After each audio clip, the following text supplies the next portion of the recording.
kú dédé àsìkò yìí ní gbogbo ibi tẹ́ ẹ ti ń wò mí. Orúkọ tèmi ni Ògúntúnàṣe Fọlákẹ́mi Olúwafúnmisí láti iléeṣẹ́ Ojúgúnrégé Multimedia Concept. Ẹ káàbọ̀ sórí ètò ẹ jẹ́ ká jíròrò. Ètò ẹ jẹ́ ká jíròrò wà lórí pé bí a ṣe máa ń gbára wa níyànjú lórí ọ̀rọ̀ ẹbí, ọ̀rọ̀ ìdílé, ọ̀rọ̀ àwọn nǹkan tó ń ṣẹlẹ̀ káàkiri àgbáyé, àwọn nǹkan tí a lè máa fi gbára wa níyànjú. Ní abala ètò yìí ní ẹ jẹ́ ká jíròrò, a tún máa ń ṣe ètò ìranra ẹni lọ́wọ́ fúnra wa, à ń ṣe ètò ìranra ẹni lọ́wọ́ fún opó, a tún máa ń ṣe fún single mother, àwọn obìnrin tí ó jẹ́ pé àwọn nìkan ni wọ́n ń dá tọ́mú.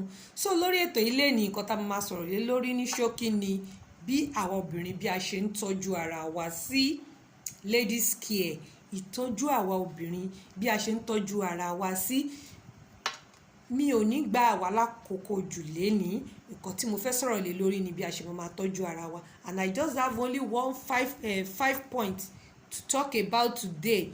Gẹ́gẹ́ bí obìnrin, a máa ń fún ara ilé wa, a máa ń fún àwọn ọmọ àti ọkọ wa látẹ̀ńṣọ̀n ju ara wa lọ, tó yẹ pé ìgbà míì á ti ẹ̀ gbàgbé ara gan, a ní ṣètọ́jú ara wa mọ́.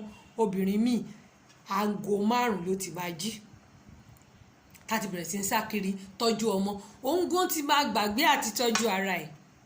Meanwhile àwa obìnrin a nílò tó jẹ́ pé tá a bá jí ká fọwọ́ wa, ká fọ ojú wa. We have to wash our face early in the morning before we do anything. Ká fọ ojú wa, ká fọ ọwọ́ wa.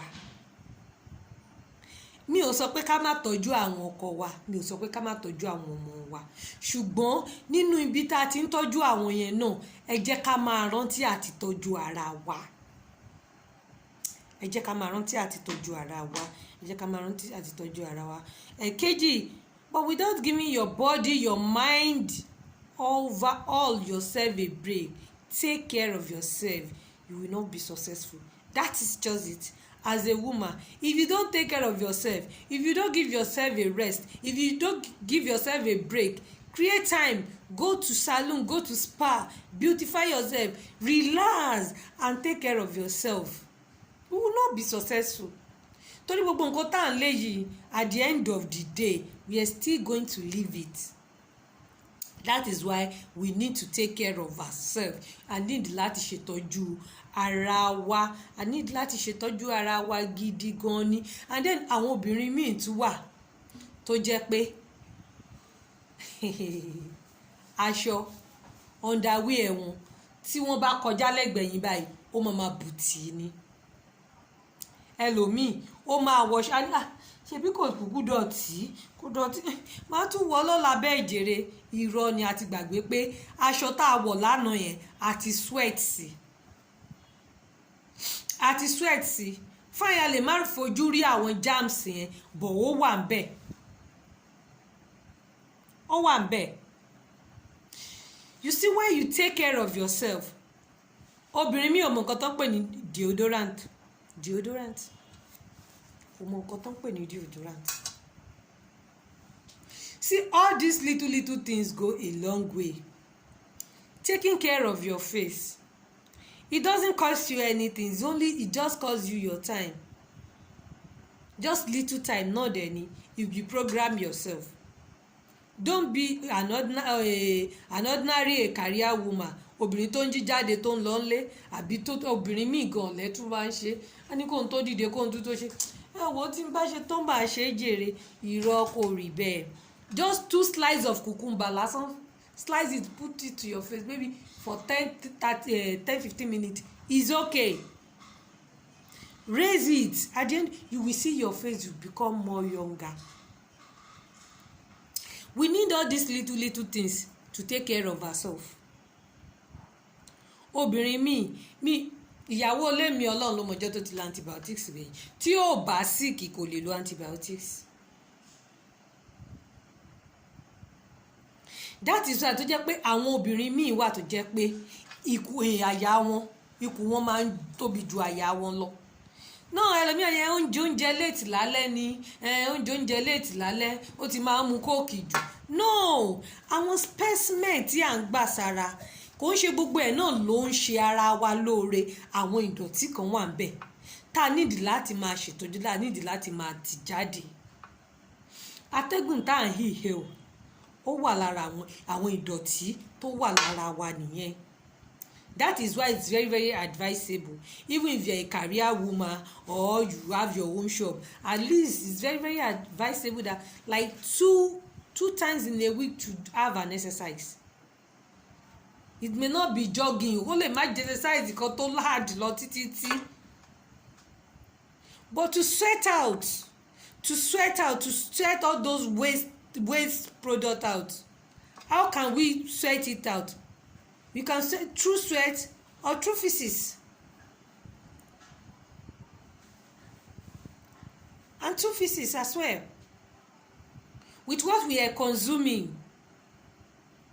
Common ordinary ginger, if you boil it and drink the water, ó ní nǹkan tó ń ṣe lára.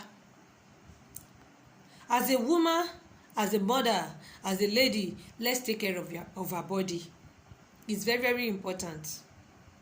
Let's find time, maybe 30 minutes in a day. It's not too much for ourselves to take care of our body.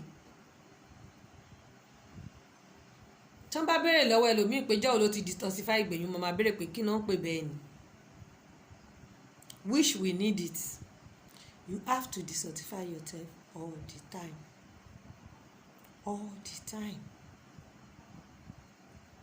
That is why tí mo fi introduce the yoni pill yìí. Most of us ti lè máa rí, most of us ti lè mọ̀, or most of wa lè máa rí kán máa mọ̀ nǹkan tó ṣiṣẹ́ fún. It's good for ladies, it's good for women, it's good for wife at home to have it. Maybe once in 2 weeks, once in 2 months, we have to use to detox, to clean our body. You can use the honey pill, you can use the honey steam. Steam your vagina, steam your body. Ẹlòmíì tó jẹ́ pé tó bá ń ṣe menstruation báyìí, pant kan ló máa lò throughout to 4 or 5 days tó fi menstruate yẹn. A ní ṣe bí pant yẹn ò stain, ó kàn máa change pad ni.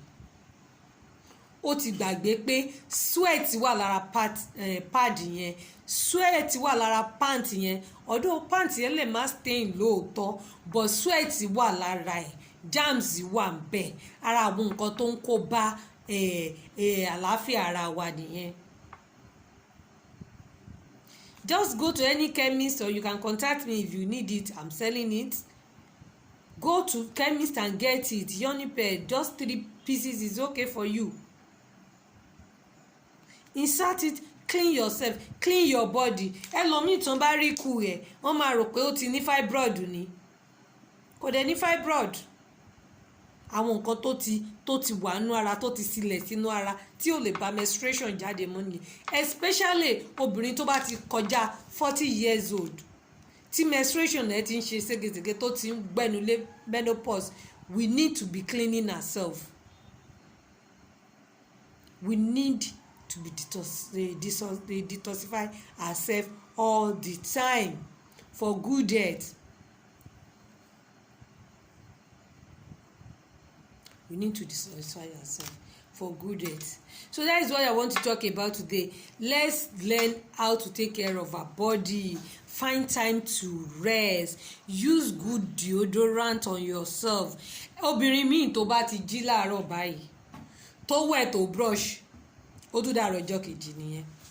But have you forgot that a ti jáde lọ, a tún ti wọlé padà, a ti jẹ oríṣiríṣi oúnjẹ, bí ojú ara wa, bí ibi ara wa, bí ó ṣe nídìí ìtọ́jú, bẹ́ẹ̀ ni ẹnu wa ṣe ní. Ẹlòmíì tó bá ń wo sísí mi tó bá ń bọ̀ lọ́kàn bá wọn wo, ọmọ ló dùn tó báyìí. But tó bá máa ṣe hello lásán, nǹkan tó máa jáde lẹ́nu ẹ̀, ìwọ fúnra ẹ̀ máa kúrò wájú ẹ̀. Please, let us take care of ourselves. It boosts our morale. When you dress corporate, when you take care of yourself, when you put on nice perfume, gbogbo nǹkan tá à ń sọ yìí kò ń ṣe ẹlòmíà ni ohun olówó ni. No, it's not about owó. Èló ló ń ta deodorant, roll on lásán, just put it. When you look nice, when you package yourself, when you ìbá àjáṣọ méjì mẹ́ta ló ní tó nídìí tó wà òkè ó máa boost the confidence to go to anywhere, to face anybody, to present whatever you want to present for that person. But when you know when you are not okay, when you are not even looking good, how will you present yourself? Please, that is what I want to talk about today. Let us try as a mother, as a lady, as a wife to take care of ourselves. It's very, very good. Bá a ṣe ń rí àyè, bá a ṣe ń create time láti tọ́jú àwọn ọmọ, láti tọ́jú ọkọ, ẹ jẹ́ ká wo àyè náà, ẹ jẹ́ ká tún wá àyè ká tọ́jú ara wa. Ọlọ́run á ràn wá lọ́wọ́. That is what I have for you today. Thanks for listening to me. Thanks for watching. Please subscribe for this channel. Subscribe to this channel. God bless you. Please subscribe to my channel. God bless you. Once again, my name is Ogunturashi Folakemi Oluwafunmi. See you next time. Bye.